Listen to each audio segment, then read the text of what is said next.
বন্ধুরা, আজ ঠাকুর যাবে শ্রীধাম মায়াপুরে, শ্রী গৌর জন্মভিটায়, শ্রীবাস অঙ্গনে, অদ্বৈত ভবনে এবং শেষ যাবে চাঁদ গাছের সমাধিতে। তাই ভোরবেলা উঠে স্নান সেরে মন্দির পরিক্রমা করে আমরা বেরিয়ে পড়েছি।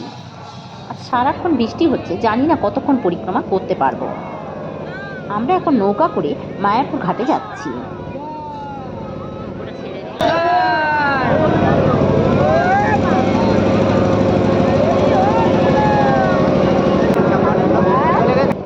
ওই যে আমাদের ঘাট দেখা যাচ্ছে, ওখানেই নামবো।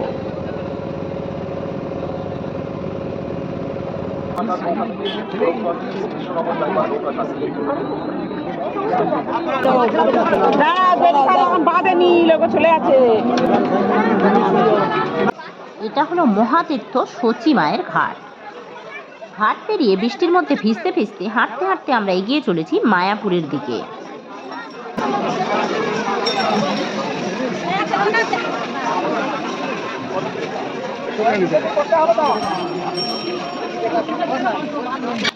আমরা এখন ইস্কন মন্দিরের ভিতরে প্রবেশ করব। চেষ্টা করব ইস্কনটা একটু ঘুরিয়ে ঘুরিয়ে দেখানোর। কিন্তু বৃষ্টি আরো জোরে পড়ছে, জানি না কতক্ষণ ঘুরিয়ে ঘুরিয়ে দেখাতে পারবো।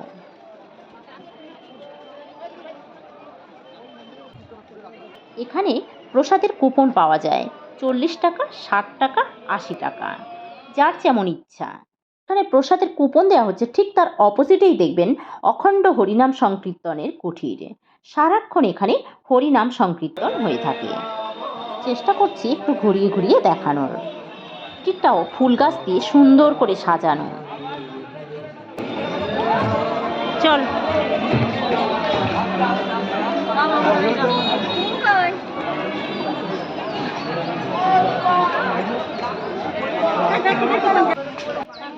নতুন মন্দিরের কাজ চলছে, এখনো কমপ্লিট হয়নি। একদিকে গীতা ভবন আর অপর সাইডে নতুন মন্দির, এর মাঝখান দিয়ে আমরা হেঁটে চলেছি।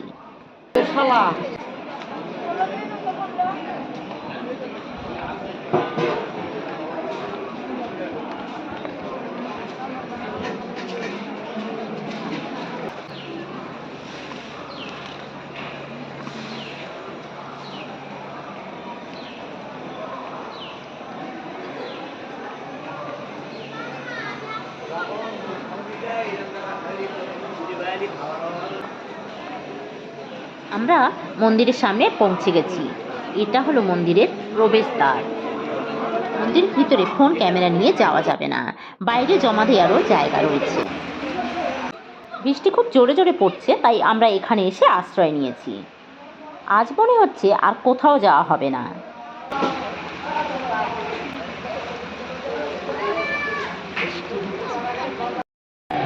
আমরা 80 টাকার প্রসাদের টিকিট কেটেছিলাম, কিন্তু বৃষ্টির মধ্যে কোনো কিছুই তোলা হয়নি। ভাত, ডাল, পকোড়া, মটরশুঁটি, পনির আলুর তরকারি, একটা সবজি, পাঁপড়, চাটনি, পায়েস।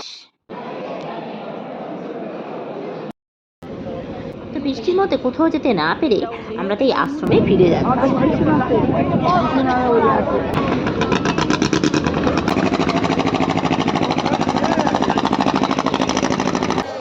শুরু হয়েছে সন্ধ্যা আরতি।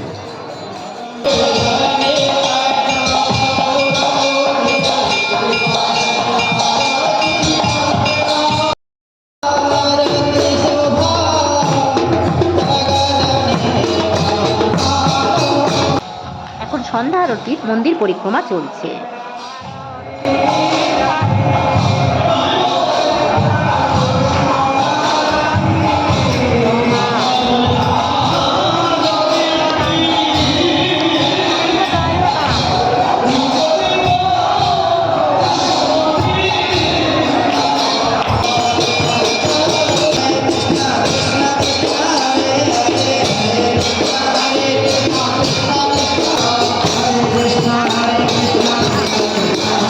এখন গুরুদেবদের আরতি করা হচ্ছে।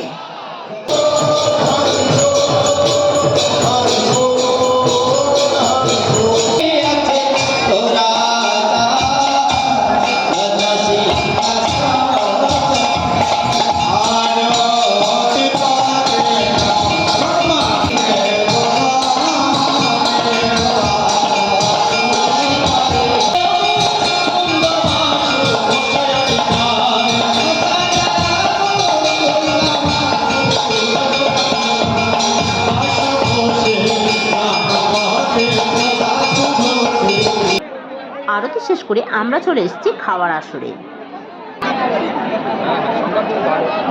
বোঝা যাবে না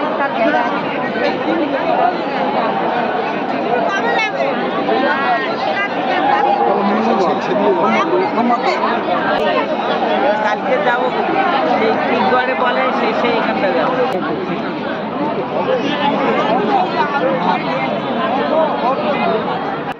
পাতা দেওয়া শুরু হয়ে গেছে, অন্ন এসে গেছে। ও রুটি নেই আজকে? রুটি নেই বলছে, ওরা তো রোজই রুটি করে।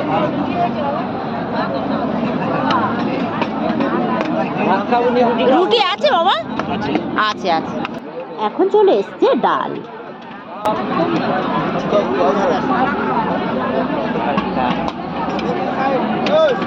এই দুটো গামলা, না না ভাত আর ডালের গামলা। প্রতিদিনই ভাত রুটি দুটোই থাকে। যারা ভাত নেবে তাদের আর রুটি দেওয়া হবে না, যে কোনো একটা খেতে হবে, কারণ দেয়ারও তো একটা ব্যাপার আছে। প্রথমে 4খানা করে রুটি দিয়ে যাচ্ছে, পরে আবারও আসবে।